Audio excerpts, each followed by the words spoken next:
8 আসনের যে gangster mafia সন্ত্রাস চাঁদাবাজের মির্জা আব্বাস ওনার কাছে যায়, পলিটিক্যাল ফাইন্যান্স এটার উপরে পলিটিক্স ঘূর্ণায়ন হয়। ফলত আপনার গুলিস্তান থেকে টাকা তোলে, সেই টাকা আপনার ঢাকা 8 আসনের যে গ্যাংস্টার মাফিয়া সন্ত্রাস চাঁদাবাজের মির্জা আব্বাস ওনার কাছে যায়, উনি গিয়ে গুলশান অফিসে জমা দেয়। গুলশান অফিসে জমা দেওয়ার পরে পুরো বাংলাদেশ থেকে এভাবে গ্যাংস্টার যারা আছে ভক্ত মুরিদ এবং এই মাস্টার মাইন্ডের উনি হলো এগুলা নেওয়ার পরে এই কেন্দ্রিক হলো দলটা পরিচালনা করে থাকে। আর পুরো বাংলাদেশে একটা সন্ত্রাসী গোষ্ঠী পালন করে। কোথাও যদি আমরা ন্যায্য দাবিতে আন্দোলনে যাই তাহলে ওইখানে তারা শুটিং স্কোয়াড পাঠায়। আবারে যদি বাংলাদেশ ব্যাংকে তাদের লোক বসাইতে হয়, লোক পাঠায় বলে ওরে নামায় দেয়, ওরে উঠায় দেয়। তো এই যে সিস্টেমটা আছে এটা কিন্তু পুরোটাই ফাইন্যান্সিং সিস্টেমের উপরে জড়িত। আর এই ফাইন্যান্সিং সিস্টেম যেটা, সেটা হলো সন্ত্রাস, চাঁদাবাজি এবং দুর্নীতি। এটা যদি বন্ধ করতে পারি তাহলে বাংলাদেশের অর্ধেক সমস্যার সমাধান হয়ে যাবে। এই জন্য হলো আমরা এটা নিয়ে কাজ করতেছি। দ্বিতীয় বিষয় হলো আমরা যারা তরুণ, আমরা যারা পড়াশোনা শেষ অথবা আমরা চাকরি করব অথবা হলো আমরা ব্যবসা করব।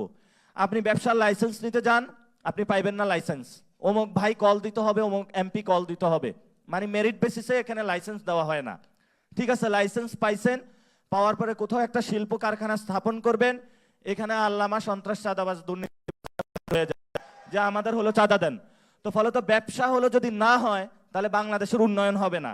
এবং একটা তরুণ যদি ব্যবসায়ী না হয় এবং উনি চাকরি দিতে পারবে না, ফলত আমাদের ইকোনমিক জায়গাটা বুমিং হবে না। আর আপনি যদি কোথাও চাকরি করতে যান, একজন ব্যবসায়ী যদি চাঁদা দিয়েই চলতে হয় তাহলে ওনার এমপ্লয়মেন্টের জায়গাটা সংকোচন হয়ে যায়। অর্থাৎ 2 জন স্টুডেন্টের জায়গায় উনি 5 জনকে চাকরি দিতে পারবে না। তাহলে ইকোনমিক যে সিস্টেমটা এটা শ্রিঙ্কিং হয়ে আসে। ওইটা যদি হয়ে আসে তাহলে বাংলাদেশের আমরা যে নতুনত্বের কথা বলি, ইকোনমিক ডেভেলপমেন্টের কথা বলি, 18 কোটি মানুষের পেটে ভাত না থাকে, আমাদের তরুণদের চাকরি না হয় এই সমস্যার কারণে, তাহলে তো বাংলাদেশ পিছিয়ে পড়বে।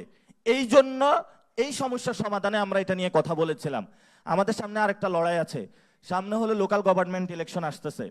নির্বাচনের ক্যাম্পেইন হলো 50%, আর ভোট, নির্বাচনে যারা ভোট দিয়েছে এটা ক্যারি করে নিয়ে আসা হলো 50%। ফলত পাড়ায় মহল্লায় যে যেখানে আছেন কেন্দ্রভিত্তিক এজেন্ট হয়ে যাবেন।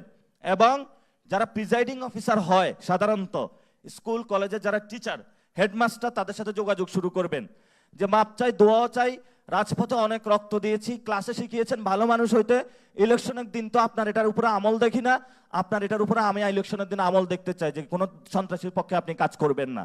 এজন্য সকল শিক্ষক যারা রয়েছেন, যারা প্রিজাইডিং অফিসার হবে সামনে, তাদের কাছে আপনাদের হেদায়েতের দাওয়াত নিয়ে যেতে হবে।